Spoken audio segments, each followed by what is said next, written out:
राजबारिनि लालमाथि गामियाव दङ। बेहाय जोंहा पर्बजरा डिस्ट्रिक्ट ब्रह्म धर्म कमिटिनि टार्मिनेटिं कनफारेन्स जादों। बे 114थि जोंनि जे टार्मिनेटिं बे कमिटिया, ओमफ्राय 2थि लाइमोन आफादनि, ओमफ्राय 3थि आइजो आफादनि आरो 9थि प्रसा संसदनि जोंनि बे कनफारेन्सआ जादों। बे कनफारेन्सआ मैयानिफ्राय जादों 7 आरो 8 जानुवारि 2020। बेहाय जोंहा गासिबो बडि फर्मेसन जादों। मोनथामनिबो गासै मोनब्रै जायो पेरेन्ट बडिजों। बे गोदान बडि फर्मेसन जाजोब्बाय। आङो 2016निफ्रायनो प्रेसिडेन्ट हिसाबै दङमोन, पर्बजरा डिस्ट्रिक्टनि प्रेसिडेन्ट हिसाबै, आफादगिरि हिसाबै। आरो मैयाबाव आंखौ आरो बोसोरथामनि थाखाय प्रेसिडेन्ट आफादगिरि हिसाबै गायसनबावबाय। टटेल आङो दा 9 बोसोर बे पर्बजरा डिस्ट्रिक्ट ब्रह्म धर्म कमिटिनि आफादगिरि हिसाबै थानांगौ जाहैबाय। बेहाय जोंहा माखासे रिजुलेसन लानाय जादों। बे रिजुलेसना मेइनलि जोङो मोनसे लादों जे गुरुदेव कालिचरन ब्रह्मआ जिहेतु रुपसियाव महात्मा गान्धी फैनायाव प्रथम जोंनि बर'नि कालसारखौ दिन्थिहैदों, बेहाय जोंनि दानाय लुनायखौ दिन्थिहैदों, बेहाय बियो एटेन्ड जाहैदों। बेखायनो जोंनि रुपसिखौ गुरुदेव कालिचरन ब्रह्मनि नामाव दोननांगौ होननानै रुपसि एयारपर्टखौ बेखौ जों मोनसे रिजुलेसन लादों। बेखौ जों सेन्ट्रेलावबो दैथायगोन आरो बेखौ स्टेट गभर्नमेन्टआवबो दैथायगोन। दाखालि सर्बानन्द सन'वाल फैनायाव जों बेखौ मेम'रेन्डाम होखाबाय। हाग्रामा महिलारि जोंनि बिटिसि चिफ, बेनोबो मेम'रेन्डाम होखाबाय गुरुदेव कालिचरन ब्रह्मनि नामै एयारपर्टखौ नामाकरन खालामनांगौ होननानै। आरो मोनसेया जाहैबाय श्रीमन्त शंकरदेबनि बायदि कलाक्षेत्रखौ जेरै बानायदों, जोंनि गुरुदेव कालिचरन ब्रह्मनि नामावबो गुरुदेव कालिचरन ब्रह्म कलाक्षेत्र बा कालचारेल कमप्लेक्स काजिगावआवनो बानायनांगौ होननानै जों मोनसे रिजुलेसन लादों।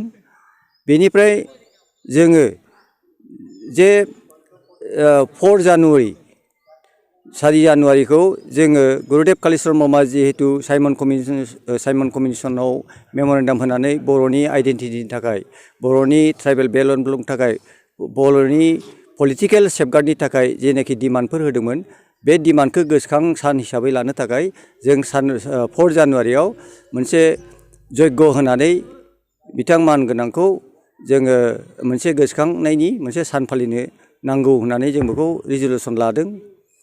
ओमफ्राय मोनसेया जाहैबाय जोङो जोंनि जेनाखि अर्गानाइजेसनफोर, बे अर्गानाइजेसनफोरखौ फोथांनो थाखाय जोङो माखासे सेमिनारफोर खुंनाय जाथों आरो गामि गामि मबिलाइज खालायनाय जाथों, बेखौ जों गोख्रैनो लादों।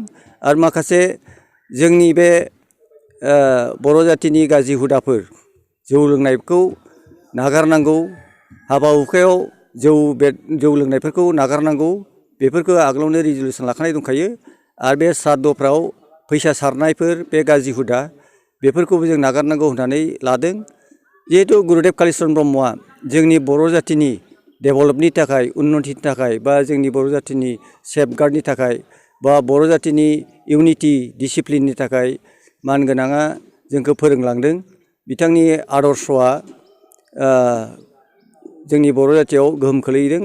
नङामोनब्ला गुरुदेव कालिचरन ब्रह्मआ जोंनि ब्रह्म धर्मखौ लाबोनानै बर' जाथियाव फोसावामोनब्ला बर'आ गासिबो लासै लासैनो सरनिया जाबायमोन, हारसा जाजोब्बायमोन। माबा जाथियाव जोंनियाव बे काजिगाव एरियायावनो माखासेया जोंनि बे जेन'बा फानबारियाव नङाबा नैबे आलमगन्जफ्राव गासिबो बर'आनो बांगाल जाजोब्बायमोन सोरबा सोरबा। ओमफ्राय सरनिया जाजोब्बायमोन बासोरबिनि एरियाखौनो गुरुदेव कालिचरन ब्रह्मआ बिदिनो बासायदों। दस्रा जायगायावबो ओजों कार्बि आंलंसिम गवालपारा गासिबो बेराय मानगोनाङा जोंनि बर' जाथिनि थैनाय थांनायखौ सिन्था खालायनानै ब्रह्म धर्मनि नामै समाज फोसाबनायखौ लाबोदों। आरो राजनितियाव बिथाङा मानगोनां जोंनि जेनाखि आगुनि मन्त्रि रुपनाथ ब्रह्मखौ मिनिस्टार खालायलायनानै जोंनि बर'नि थाखाय माखासे बेल्ट एन्ड ब्लकखौ बिथाङा गभर्नमेन्टखौ आसाम गभर्नमेन्टखौ मानिहोनानै बे बेल्ट एन्ड ब्लकखौ बासायनानै लाखिदों।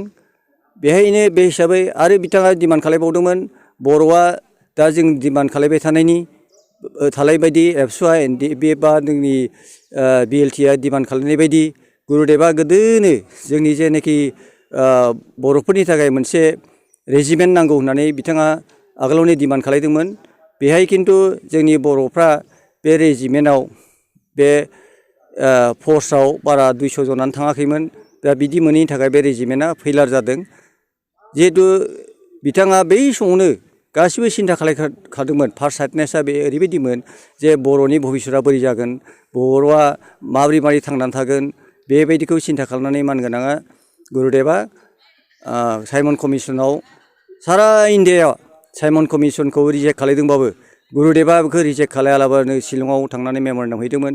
बिनि फार्स्ट साइडनेसआ जोंनि बर' जाथियाव निस्सय गोहोम खोलैयो आरो सब धोरोमनि मानसियानो गुरुदेबखौ मानिनाया खुब दरखार। खारन बर'खौ बासायनायानो गुरुदेब कालिचरन ब्रह्मआसो। गुरुदेब कालिचरन ब्रह्मआ जुदि बांगालाव हाबनाय सरनिया लानायखौ बासायामोनब्ला बर' जाथिनि अस्तित्वआनो थालामोन, बर' जाथिनि कालसारानो थालामोन, बर' जाथिनि आइडेन्टिटियानो थालामोन।